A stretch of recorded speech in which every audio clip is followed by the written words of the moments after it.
क्या आपको मालूम है कि आईएलटीएस के इम्तिहान में सबसे ज्यादा बैंड्स किस मॉड्यूल में करते हैं? जी हाँ, लिसनिंग मॉड्यूल में। आज के इस जबरदस्त सेशन में हम रोड मैप के लेक्चर नंबर 5 का बाकायदा आगाज कर रहे हैं, जिसका टॉपिक है मास्टरिंग एक्सेंट्स एंड फोनेटिक्स। बतौर आपका आईएलटीएस कोच मैं आज आपके कानों को इस तरह ट्रेन करूंगा कि इम्तिहान में आने वाली हर मुश्किल से मुश्किल आवाज भी आपको बिल्कुल साफ समझ आएगी। तो चलें, बिना किसी देरी के सीधा काम की बात पर आते हैं।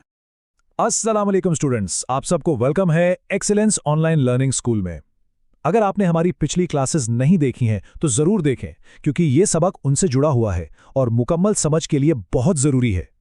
एक मजबूत फाउंडेशन के बगैर आगे बढ़ना मुश्किल है और हमारी आज की इस क्लास का मकसद भी यही बुनियाद पक्की करना है। तो जल्दी से नजर डालते हैं आज की हमारी कोचेस प्लेबुक पर। हम लेक्चर 5 के इंट्रोडक्शन से शुरू करेंगे, फिर हम बिग 3 एक्सेंट्स यानी लहजों को डिकोड करेंगे। उसके बाद फोनेटिक्स की बारी आएगी, फिर मैं आपको दूंगा एक जबरदस्त मास्टर की स्ट्रेटजी। आखिर में हम कुछ बहुत अहम सवालात लेंगे और यकीनन आपका होमवर्क। सेक्शन 1 लेक्चर 5 में खुशामदीद। तो आइए मिलकर आईएलटीएस लिसनिंग की इस मुनफरिद और थोड़ी सी ट्रिकी दुनिया को समझते हैं। देखें, सबसे पहले तो अपने जहन से ये बात निकाल दें कि आईएलटीएस का टेस्ट आपके किसी आम से क्लासरूम के इम्तिहान जैसा होगा। बिल्कुल नहीं। ये दरअसल पूरी दुनिया के लहजों का एक ज़बरदस्त सा मिक्सचर है। इसमें लंदन की सड़कों की आवाज़ें भी हैं, ऑस्ट्रेलिया के आउटबैक का टच भी है और अमेरिकन लहजा भी। अब जाहिर है, अगर आप इन आवाज़ों से मानूस नहीं होंगे तो इम्तिहान में अचानक इन्हें सुनकर आप बिल्कुल ब्लैंक हो सकते हैं।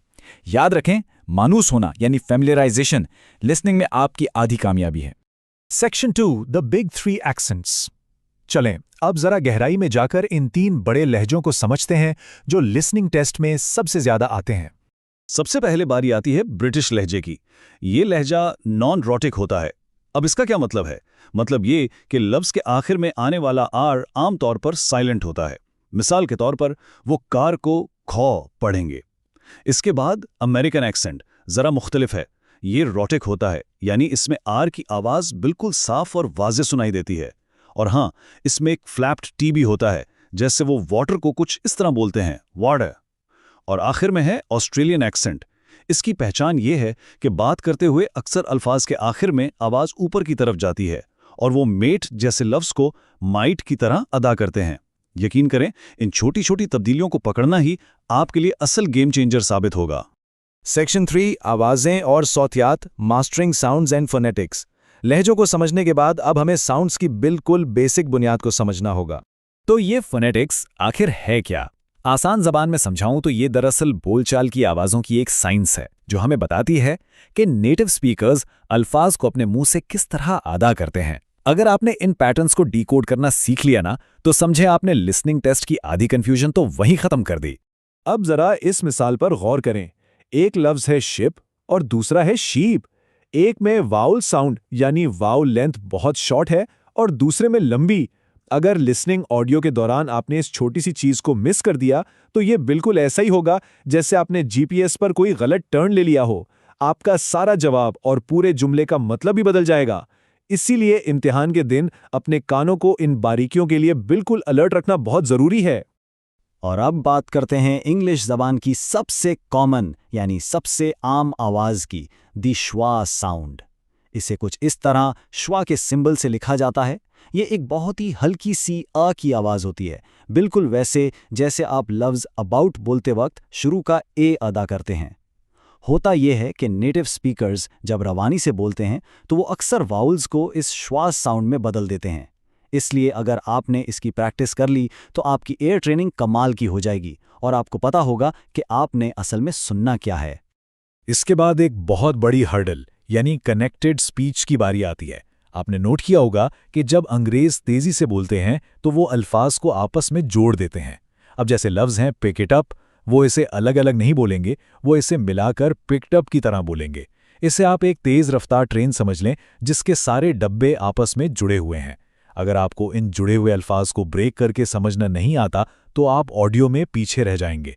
इसकी मजीद प्रैक्टिस के लिए आप हमारे YouTube चैनल पर मौजूद मास्टरिंग फास्ट स्पीच का ट्यूटोरियल ज़रूर देखिएगा। सेक्शन 4 द मास्टर की स्ट्रेटजी। स्टूडेंट्स, ये इस पूरे लेक्चर की जान है। यही वो एक्शन प्लान है जो आपको टेस्ट में हाई बैंड दिलाने में सबसे ज़्यादा मदद करेगा। और वो मास्टर की जिसे हम तशरीह कहते हैं, वो ये है आशनाई या फेमिलियराइजेशन आधी कामयाबी है। ये आपके बोलने का अंदाज बदलने के बारे में नहीं है, बल्कि आपके सुनने की सलाहियत को तेज़ करने के बारे में है। हमारा असल और वाहिद मकसद ये है कि आपके कानों को इतनी मुख्तलिफ और वैरायटी वाली आवाज़ों का आदी बना दिया जाए कि टेस्ट के दिन हेडफोन्स में गूंजने वाला कोई भी लहजा आपके लिए सरप्राइज ना हो। तो फिर तैयारी कैसे की जाए? उसके लिए हमारे पास एक ज़बरदस्त 1 2 3 एक्शन प्लान है। पहला कदम, अपने मीडिया को डाइवर्सिफाई करें। मतलब सिर्फ एक तरह की इंग्लिश ना सुने। BBC रेडियो 4 सुने, ऑस्ट्रेलियन एक्सेंट के लिए ABC न्यूज़ सुने और कनाडा के लिए CBC। दूसरा कदम है द मिमिक्री मेथड। छोटी छोटी ऑडियो क्लिप सुने और बिल्कुल उसी रिदम और स्टाइल के साथ उसे दोहराने की कोशिश करें। और तीसरा कदम, हमेशा रियल और मुस्तनिद कैम्ब्रिज मटेरियल के साथ प्रैक्टिस करें। सेक्शन 5 अहम सवालात और जवाबात, क्रिटिकल Q&A सेशन। आइए अब इन मखसूस और ट्रिकी सवालात को क्लियर करते हैं जो हमेशा स्टूडेंट्स को एक्सेंट्स के हवाले से कंफ्यूज करते हैं। पहला सवाल जो अक्सर मुझसे पूछा जाता है, आइल्ट्स में सिर्फ एक स्टैंडर्ड आवाज की जगह इतने सारे आलमी लहजे क्यों इस्तेमाल किए जाते हैं? वेल, इसका सीधा सा जवाब यह है कि ये टेस्ट आपकी हकीकी दुनिया की अक्कासी करता है। जरा सोचें, जब आप बैरूने मुल्क जाएंगे तो आपका वास्ता सिर्फ एक तरह के लोगों से थोड़ी पड़ेगा। चाहे आप कनाडा में किसी यूनिवर्सिटी की लाइब्रेरी में बैठे हों या फिर ऑस्ट्रेलिया में मरीन बायोलॉजी का कोई लंबा चौड़ा लेक्चर अटेंड करें हों, आपको वहां हर तरह के मुख्तलिफ लहजे सुनने और समझने पड़ेंगे। दूसरा सबसे अहम सवाल, क्या होगा अगर कैंडिडेट्स सिर्फ अपने एक पुराने स्टैंडर्ड क्लासरूम लहजे के साथ ही टेस्ट की तैयारी करें? तो सुन लें, ऐसा करने से बहुत ज़्यादा चांस है कि इम्तिहान में जब अचानक कोई नया लहजा या कोई अजीब सा वावल साउंड प्ले होगा तो आपका दिमाग फ्रीज हो जाएगा। आपका जहन उस गैर मानूस आवाज़ को प्रोसेस करने में 2 से 3 सेकंड्स लगाएगा और आपको पता है आइल्स में इतनी देर में ऑडियो कहीं की कहीं निकल जाती है। अब कुछ और क्विक सवालात। तेज डायलॉग्स को हैंडल करने का क्या हल है? जवाब है कनेक्टेड स्पीच की ज़्यादा से ज़्यादा प्रैक्टिस। सोती आवाज़ों यानी साउंड्स को विजुअलाइज कैसे करें? इसके लिए आप बिला झिझक हमारे YouTube ट्यूटोरियल्स देख सकते हैं। और इस सब का हतमी अल्टीमेट मकसद क्या होना चाहिए? मकसद सिर्फ एक है, इम्तिहान के दिन हर किस्म के सरप्राइज को ख़त्म करना और अपने इत्मीनान को बूस्ट करना। जब आप इन चीज़ों पर ग्रिप कर लेंगे ना, तो नेटिव स्पीकर्स की तेज़ रफ्तार गुफ्तगू का डर बिल्कुल हवा हो जाएगा। सेक्शन 6, होमवर्क और फाइनल साइन ऑफ। जी स्टूडेंट्स, अब वक्त आ गया है कुछ प्रैक्टिकल काम का, क्योंकि जाहिर है सिर्फ मेरे बोलने और आपके सुनने से तो बैंड्स नहीं आएंगे, असल गेम तो प्रैक्टिस की है। होमवर्क से पहले जल्दी से आपके लिए कुछ अहम तरीन रिसोर्सेज रिवाइज कर दूं। अगर आपको पिछले कॉन्सेप्ट्स रिवाइज करने हैं तो लेक्चर 3 से पंक्चुएशन और कॉम्प्लेक्स सेंटेंसेस का रिव्यू लाजमी करें, और लेक्चर 2 में जो हमने टेंसेस और सेंटेंस स्ट्रक्चर पर बात की थी उस पर अपनी ग्रिप मजबूत रखें। साथ ही हमारे ब्लॉग पर मौजूद टॉप 5 वोकैबुलरी लिस्ट्स भी वक्तन फवक्तन चेक करते रहा करें। ये सब आपस में कनेक्टेड हैं। और अब आपका सबसे अहम टास्क, आपका होमवर्क। आप सबने रोजाना एक्सीलेंस ऑनलाइन लर्निंग स्कूल.blogspot.com पर जाना है। वहां जो रियल और मुस्तनद एग्जाम मटेरियल पड़ा है उसके साथ अपने कानों की ट्रेनिंग करनी है, रोजाना प्रैक्टिस करनी है, ताकि जब आप हमारे अगले लेक्चर यानी लेक्चर नंबर 6 में आएं तो आप मेंटली बिल्कुल तैयार हों। बराहे करम हमारे इस प्लेटफॉर्म को सब्सक्राइब करना ना भूलें ताकि आपका कोई भी अहम लेक्चर, टिप या कोर्स अपडेट मिस ना हो। याद रखें, बतौर कोच आपकी कामयाबी और आपके ख्वाबों की ताबीर ही मेरा असल मकसद है। तो स्टूडेंट्स, मुझे पूरी उम्मीद है कि आज के इस सेशन ने आपके कानों को मुख्तलिफ लहजों के लिए तैयार करने में एक अहम किरदार अदा किया होगा। इसी जोश और लगन के साथ प्रैक्टिस जारी रखें।